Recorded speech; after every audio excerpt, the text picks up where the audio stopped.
सुनीता खाखा को न्याय दिलाने को सामाजिक संगठनों ने भारी बारिश में भी निकाली रैली।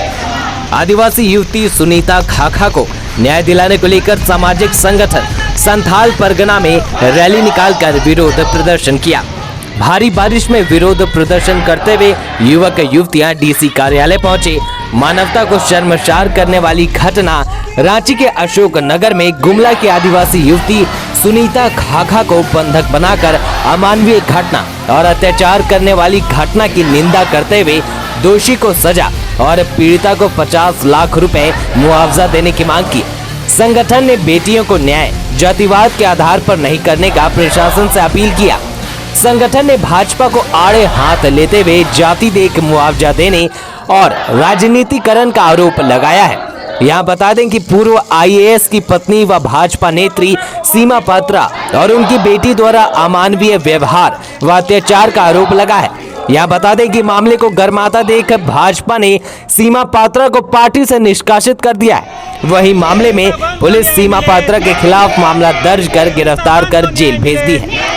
गौरतलब है कि पीड़िता रांची के रिम्स में इलाजरत है। भाजपा नेत्री सीमा पात्रा अपने बेटी के घर दिल्ली सुनीता खाखा को काम के लिए भेजी थी, जहां सुनीता से अमानवीय अत्याचार करते हुए दांत तक तोड़ दिए गए। मामला प्रकाश में आने के बाद पुलिस हरकत में आई और आरोपी भाजपा नेत्री के खिलाफ मामला दर्ज करते हुए गिरफ्तार कर जेल भेज दी है। मामले में डीसी रविशंकर शुक्ला ने संगठन से मिलकर उपराजधानी दुमका के विभिन्न महिला अत्याचारों के केसों में महिला को मुआवजा राशि मुहैया कराने का आश्वासन दिया। सुनिए क्या कहते हैं सामाजिक संगठन सदस्य रजनी मुर्मू।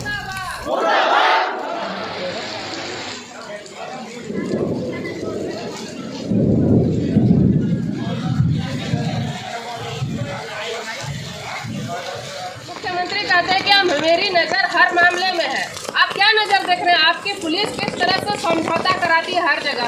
जैसा कि उसका बेटा कह रहा है कि आयुष्मान 5 साल पहले भी वो अपनी मां के खिलाफ कंप्लेन करने गई थी थाना में, लेकिन थानेदार और बीजेपी का जो रसूख है अपने रसूख के दम पर वो मतलब कि समझौता कर लेता है और 5 साल बाद फिर वो सुनीता खाखा प्रताड़ित होने के लिए वहाँ उसको घर में रख दिया जाता है। इसके बावजूद उसके साथ कोई अभी मामला मीडिया में आया है तब जाकर के उसको किया जाता है। इसके बावजूद मुख्यमंत्री का अभी तक कोई बयान नहीं आया है सुनीता के लिए, उसके लिए कोई संवेदना नहीं आया है। उनका मानसिक स्वास्थ्य बिगड़ चुका है, इसके बावजूद उनको कोई मानसिक स्वास्थ्य के लिए कोई उनको और बयान नहीं आया है। उसको मुआवजा दिया जाए जाति के आधार पर। जिस तरह से मैं ये नहीं कह रही हूँ कि लोगों को और लोगों को मुआवजा नहीं, ये अच्छी बात है कि हमारी बेटी दुमका की बेटी को मुआवजा के लिए घोषणा कर दिया मुख्यमंत्री ने, लेकिन सुनीता खाखा के लिए क्या कर दिया उन्होंने?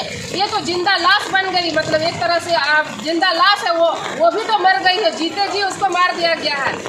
इसके बावजूद अभी तक मुख्यमंत्री ने उसके लिए मुआवजा की कोई घोषणा नहीं की, न ही उनके स्वास्थ्य के लिए, बेहतर स्वास्थ्य के लिए। उनका मानसिक संतुलन जिस तरह से बिगाड़ा गया, वो बोलने में असक्षम है, उसके दांत तोड़ दिए गए हैं, तो उसके लिए क्या किया है मुख्यमंत्री ने? कुछ नहीं किया है। और ये बीजेपी के बड़े बड़े जो नेता, राष्ट्रीय नेता जो यहाँ आकर के यहाँ लॉ एंड ऑर्डर का माहौल खराब करते हैं। दुमका का झारखंड जो है ऐसा जगह है जहाँ पे हिंदू मुस्लिम को लेकर के कोई लड़ाई झगड़ा नहीं होता है, इसके बावजूद यहाँ का माहौल वो लोग खराब करने का कोशिश करते हैं। चतरा में एक लड़की जो है काजल नाम है, उसके पे भी एसिड फेंका गया है और 27 दिन से वो वहाँ हॉस्पिटल में तड़प रही थी। उसके लिए बीजेपी का कोई आदमी, कोई नेता वहाँ उसके पास नहीं जाता है, क्योंकि आरोपी जो है वो हिंदू लड़का था, संदीप, है ना। तो इस तरह का जातिवाद और धर्मवाद जो खेल रही है बीजेपी इस देश में, और मुख्यमंत्री हमारे हेमंत सोरेन अपराध को जिस तरह से पुलिस यहाँ पे लापरवाही कर रही है, हर मामले में समझौता करा रही है। हम लोग कल भी नगर थाना एक लड़की का मामला लेकर चले गए थे, वो कह रही है कि अभी हम आपका रिपोर्ट नहीं लिखेंगे, कल लिखेंगे। एक रिपोर्ट लिखाने के लिए एक लड़की के साथ रेप की घटना होती है और उसका एफआईआर लिखवाने के लिए 4 दिन तक पुलिस यहाँ दौड़ाती है। ये क्या सिस्टम है हेमंत सोरेन सरकार का?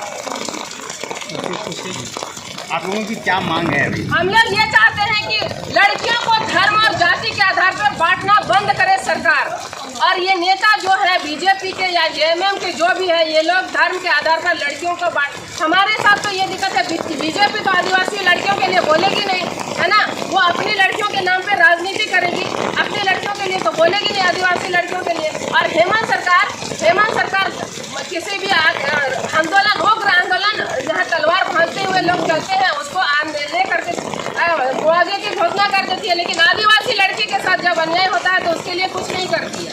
क्या नाम हुआ आपका? मेरा नाम रश्मि कुमार है। जो आदिवासी है, पहली बात है कि उसकी इस देश के अंदर में पहचान नहीं हुई है अभी तक। और जिस तरह के विचारधारा इस देश के अंदर में चल रही है, हम हाशिए के समाज बन गए हैं। हम लोग कहते हैं संताल परगना या झारखंड, जिसको आदिवासी बहुल स्टेट, और इस स्टेट को बनाने में काफ़ी लोगों ने अपना जो है बलिदान दिया है। और आज हम इस 2022 में 75 सालों में जब से संविधान लागू हुआ है, और उस संविधान के अंदर में महिलाओं से लेकर के पुरुषों से लेकर के तमाम आदिवासियों के लिए जिस प्रकार के प्रोविजन और कानून बना गए हैं, लेकिन आज भी हम लोग असुरक्षित महसूस करते हैं। हमारी बहन बेटियां और हमारी माताएं जो है सुरक्षित नहीं है। ना तो वो बाजार में सुरक्षित है, ना तो वो स्कूल में है, ना कॉलेज में है, वो कहीं भी, वो जंगलों में भी सुरक्षित नहीं है।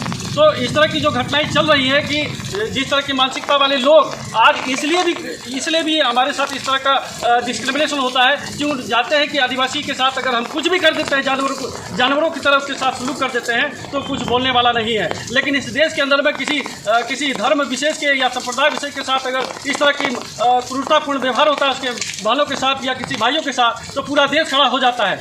ये इस तरह की जो मानसिकता है देश के अंदर में, हम ये दुख हम अपने प्रशासनिक लोग के बीच में रखना चाहते हैं। हम अपने जो यहाँ के जो राजा हैं, यहाँ के जो शासक हैं, हम अपनी पीड़ा को हम उसके सामने रखना चाहते हैं कि क्या इस देश में, जिसने इस देश का सभ्यता को स्थापित किया, आज हम अपनी पहचान तक मुकम्मल नहीं कर पा रहे हैं, ना अपने बेटियों और बहनों को हम बचा पा रहे हैं। तो क्या करें, हम प्रदर्शन करें कि क्या करें हम अपनी पहचान को लेकर के? इसकी सुरक्षा कौन करेगी? ये जो सोशल जस्टिस है या सोशल सिक्योरिटी की गारंटी कौन लेगा? इन 75 साल के अंदर में आज हम आदिवासी संताल परगना में रह के हम संतालों की कोई ऐसी पोजीशन नहीं यहाँ पर आकर के कि हम कहेंगे दिस इज आवर लैंड, जिसको बनाने में हमारे लाखों लोगों ने इस पर अपना बलिदान दिया है। आज उस स्थान में हमारी कोई इमेज नहीं है कि हमारे बहू बेटियों के साथ, हमारे बहनों के साथ कोई भी किसी तरह का छेड़खानी कर लेता है। उसी प्रकार से अगर किसी भी अन्य समुदाय या समुदाय के या संप्रदाय के लोग के बहन बेटियों के साथ कुछ छोड़ दीजिए, वो जाति और धर्म के आधार पर वहाँ पर जो है दंगा खड़ा कर देता है।